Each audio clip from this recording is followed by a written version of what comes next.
नमस्ते दोस्तों आज मेरे पास एक माँ का मैसेज आया। उन्होंने मुझसे पूछा कि मेरे बेटे को अस्थमा है, उसे बहुत तकलीफ़ रहती है, मैं क्या करूँ।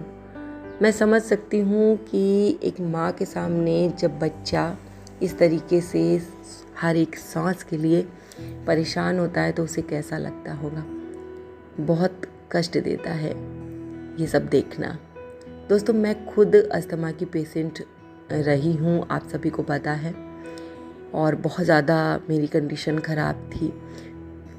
लेकिन मुझे फ़ायदा हुआ तो मैंने सोचा कि एक वीडियो उस माँ के लिए स्पेशली मैं बना दूँ।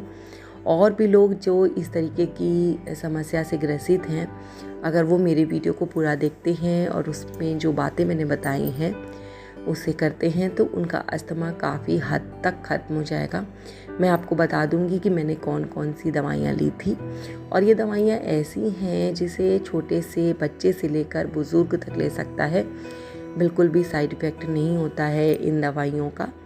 और मैं लगभग 18 साल से आपको बता दूं कि अस्थमा से पीड़ित हूँ, लेकिन मुझे इनहेलर नहीं लेना पड़ता है।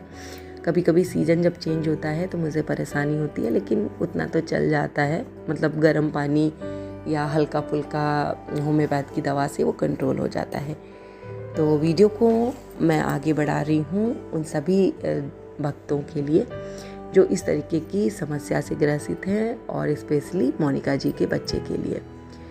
तो दोस्तों, अस्थमा जब हमारी श्वास नली में कोई प्रॉब्लम आ जाती है, सूजन आ जाती है, किसी तरीके का इन्फेक्शन हो जाता है, उससे प्रॉब्लम हो जाती है। और अस्थमा के विषय में मुझे लगता है ज़्यादातर लोग जानते हैं, क्योंकि बहुत ज़्यादा ये बीमारी पोल्यूशन के कारण, हमारे खान पान के कारण सब लोगों को होती चली जा रही है। लेकिन अस्थमा दम के साथ जाता है, ये ऐसा नहीं है। अस्थमा भी क्योर हो सकता है, और अभी वो बच्चा है तो बहुत जल्दी अगर हम उसका इलाज करते हैं या उसके साथ जो मैं चीज़ें बता रही हूँ वो करते हैं तो 100% वो बच्चा बहुत जल्दी ठीक हो जाएगा।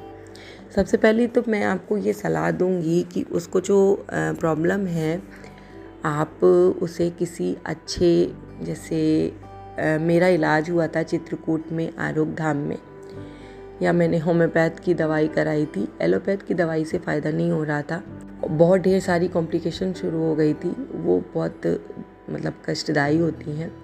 तो आप उसे उस तरीके का इलाज कराएं। पहले मैं उनसे कहना चाहूँगी कि आपको विश्वास रखना है, अपने बच्चे को हिम्मत दीजिए, और आप हो सके तो कुबेरेश्वर धाम चले जाइए सीहोर, और वहाँ से एक रुद्राक्ष ले आइए, और उस रुद्राक्ष को रात में तांबे के बर्तन में भिगो दीजिए, लोटे में, और सुबह भोलेनाथ के मंदिर में जाकर या घर पर ही शिवलिंग पर उसे चढ़ाकर कटोरी में डालकर उस बच्चे को आप पिला दीजिए।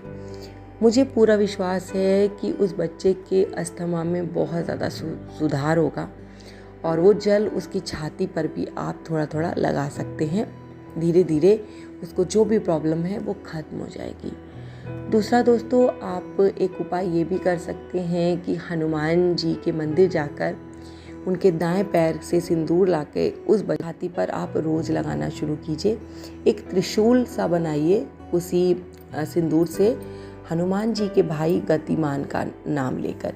ये भी बहुत ही इफ़ेक्टिव तरीका है, और बहुत सारे लोगों को इससे फ़ायदा हुआ है। ये दोनों उपाय आप कीजिए।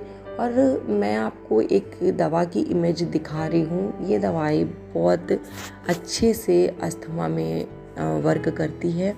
मैं लेती हूँ और इससे कोई भी हानि नहीं होती है। छोटे बच्चे को भी दे सकते हैं, मतलब बहुत छोटा बच्चा हो तो इनटेक नहीं कर पाएगा, लेकिन अगर बच्चा 2-3 साल का है, 4 साल का है, तो वो इसे ले सकता है। दवाई को आप ऑनलाइन ही मंगा सकते हैं, और कहीं से ये दवा नहीं मिलती है। लेकिन बिल्कुल भी ये दवा जो है किसी प्रकार का आपको मतलब साइड इफ़ेक्ट नहीं देगी, और फ़ायदा भी बहुत करती है। रिलैक्स बहुत देती है। अस्थमा का जब एकदम से आता है अटैक, उस समय ये दवा बहुत रिलैक्स करती है।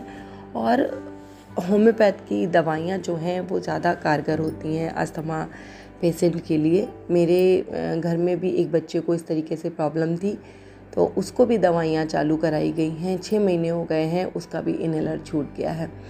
तो मैं कहना चाहूँगी किसी अच्छे होम्योपैथ के डॉक्टर को दिखाइए, वो आपकी प्रॉब्लम को सही कर देंगे। थोड़ा सा टाइम लगेगा, लेकिन बिना किसी साइड इफ़ेक्ट के आपके बच्चे की प्रॉब्लम ठीक हो जाएगी।